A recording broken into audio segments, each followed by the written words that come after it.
Baliw ka talaga eh, no?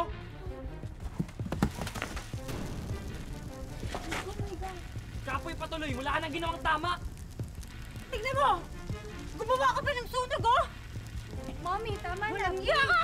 Tignan mo! Ayan o! Tignan mo! Walang iya ka! Mami! Ako! Ha? Siyang kasi Mommy! Baliw! Pamatay. Hindi baliw ang anak ko! Kung anong nangyayari sa anak ko dahil yan sa kalandian ng anak mo! Anong sabi mo? Ha? Nanay ko! Nanay ko! Punong-puno na ako sa'yo! Hindi mo naman sasaktan anak ko! Pamilya ka ng baliw! Ha? Ulis na kayo dito! Mami! Ulis na kayo dito! Ulis na kayo dito!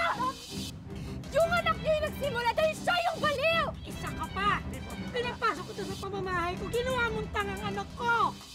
Umalis na kayo dito! Kayo, pamilyang baliw! Alis! Tama na! Tama na! Alis na kami! Tama na! Tama na! Walang mukha niyo! Laya! Eka, nagkakasiyahan kasi kami ng anak ko kasama yung boyfriend niya, si Tony. Tapos bigla ba naman kaming sinugod ng baliw na anak niyan? Hindi baliw ang anak namin. At hindi siya sumugod. Inudyokan nyo kaya lumaban ang anak namin. Pinagtulungan nyo.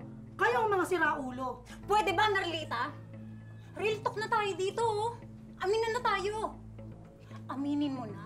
Aminin mo na na malaki na talaga ang sira sa ulo ng anak mo. Dahil dyan sa kalandian ng anak mo. Tama na, tama na! Gigigil ako. Kalma na nga kayong dalawa. Merlita, buti pa, ipacheck up mo na lang si Ryan. Pwede ka naman namin tulungan eh. At ikaw naman, Alice, ako nasasagot dun sa nasunog na lamesa at basurahan.